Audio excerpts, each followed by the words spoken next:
Welcome back. Joining me now in the studio from the Brockville Fire Department, I'm talking with Fire Prevention Officer Mark Jones. And we're going to be talking about things like barbecues and outdoor fireplaces and things of that nature, which I'm sure a lot of the people now are starting to pull out of their sheds from a long winter of not barbecuing. That's right. And not having fires. So welcome to the program, Mark. Thanks for having me. And so spring has pretty well sprung. My flowers are peeking out, and this is the time that barbecues. You know, some people do barbecue during the winter and some do not. And this is more for the people that do not barbecue during the winter because the barbecue has been sitting still. Sure. And even though it's been covered over, things can happen. So what should people do when they're pulling out their barbecue to use for the season? Yeah, for sure. So a few things we can do to ensure safety when firing up their barbecue for the first time of the season. And one of those things is to clean it. Obviously, we're going to clean it when it's cool. So maybe the first thing we can do is kind of scrape it down and get the old burnt residue from the year before. Yes. And get that removed. Ensure we have a full propane tank, or if we're using natural gas, ensure everything looks good that way. And as well as keep it away from anything combustible. So I'd say about 3 meters or 10 feet away from anything combustible, whether it be siding, a deck, whether it be a shed, whatever the case may be. About 3 meters or 10 feet is kind of ideal when firing it up for the first time. So have it clean for sure. Make sure it's clean. Make sure it looks to be in good working order. It's not rusted. The burner looks to be intact. Those types of things. And if they're not, then certainly get them replaced. Could spiders or any other little critters that like to find a nice warm place in the winter, would that impede using the barbecue, meaning that they could, make their little nest right there, and then come summer, there's all this, web in there with sure. Yeah, I mean that's certainly a possibility. And a spider. Yeah, and that's something you would look at when you first fire it up, and you kind of burn all that stuff off. And if there's anything in there, remove a nest or whatever the case is. But that would be all part of your pre-fire up routine, I guess. So I have a barbecue at home, but I use the cylinder for the gas. Yep. Is there anything that I should be checking on that to make sure that it's not leaking? Yeah, so there's hydrostatic test dates on the barbecue tank itself, on the propane tank. So just ensure that it's, I think it's within 10 years or so, and ensure that it's same thing. It's not rusted out. The valve is intact, and it looks to be in normal operating condition. And you know the difference between seeing an older one that's sort of beat up and rusted out, and the handle's rusted off of it or whatever the case is, versus one that's perfectly intact. Ensure the valve works properly and it's not too difficult to turn, either open or closed. Okay. So there's just a few things that way. And if you're using natural gas, then which many people have attached to their homes, then certainly ensure that even the distances are even more so, just because natural gas burns at a much higher temperature than propane. Okay. So we want to ensure our clearance distances are maximized. Adequate for it. Yeah. Correct. Oh, wow. Yeah. All right. How long have you been with the fire department? I was a volunteer firefighter for 5 years in Elizabethtown, Kittley. Yes. I was a full-time firefighter for 11 years here in the city of Brockville. And I've been an FPO, or fire prevention officer, for not quite a year. Oh, I guess maybe 17 total, 12 full-time. Wow. Yeah. You've seen quite a few things then over the years. Let's talk about outdoor fireplaces. They seem to, I don't know, I don't want to say that they are popular, and people, they like to sit outside at night, but they still want to be cozy, and so are there things that people should do, and does the fire department or the prevention, do you inspect these?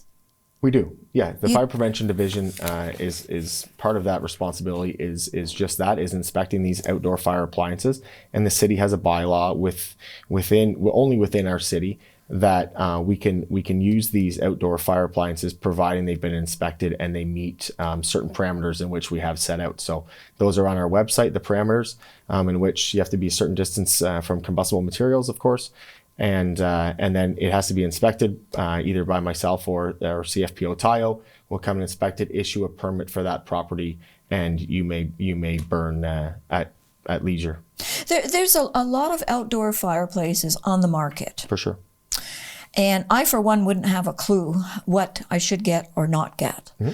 Is it advisable for people to check with the fire department, either bring in a photo on their cell or whatever, and ask whether or not that particular unit is advisable compared to something that, they really, because they don't know. Why would they know? For sure, they don't know. And unfortunately, big box stores and stuff, they don't necessarily aren't specific to certain cities. So we might get something at Home Depot or Canadian Tire that just simply isn't approved in our town, and people would be none the wiser. No. So on our website and we have literature at the stations to show people exactly what would be approved versus what wouldn't be approved. Oh, that's good. Some things may be, for a spark arrestor, for example, it has to be equipped with a spark arrestor and not a removable lid. So that's just one little a little tidbit, but it's stuff like that where it has to be totally enclosed with a mesh cage, non-combustible, of course, versus just having an open lid that you can remove. So, and those are things that we would obviously look at upon inspection prior to issuing a permit. So you have to have a permit in order to use an outdoor fireplace in the city of Brockville. Correct. Thank you. Okay. So, viewers out there, if you have what you consider to be an outdoor fireplace and it hasn't been inspected, I would suggest to you that you do have it inspected. Correct.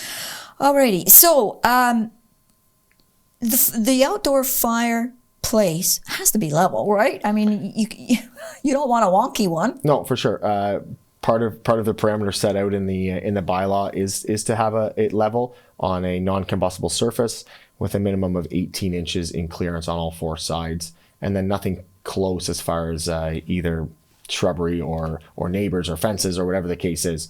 So, but certainly level would obviously be advantageous, so we don't have any droppings from sparks or ashes or whatever falling on the ground, and then setting the grass on fire or whatever around it. So.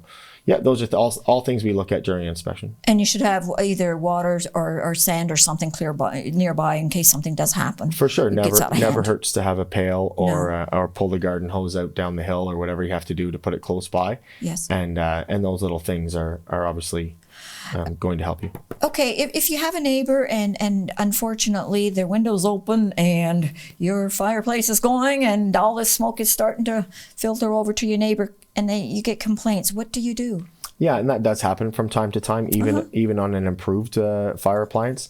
So we can still, and it still happens, we will be called to the residents of an approved fire appliance, and we will ask them to put it out.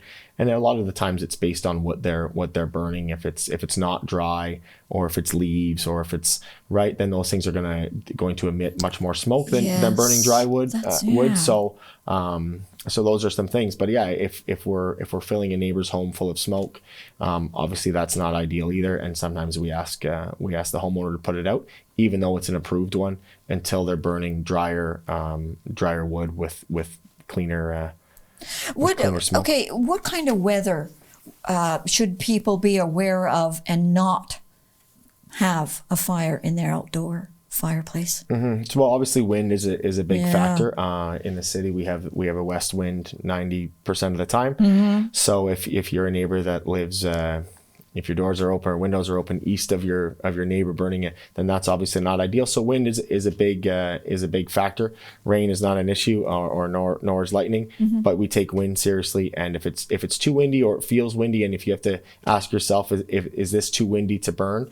Then the answer is probably yes. Yeah. If you have to ask yourself that. So another good indication is a flag or a neighbor's flag. If you notice the flag is straight out, then maybe it's not the best time to burn. Maybe we can wait a couple of days until the wind calms down and we can light that appliance up. Okay. Okay, last year we had fire bans on, and they're saying, oh, the possibility is it's going to be a repeat of last year. Yeah. How does the fire department actually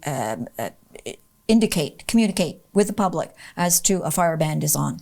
Sure. So we've had one already this year, to be honest, within the county of Leeds Grenville, and basically it's communicated a few different ways. It's put on different department websites throughout the county, and we have mutual aid coordinators to access that or to coordinate that with the different departments.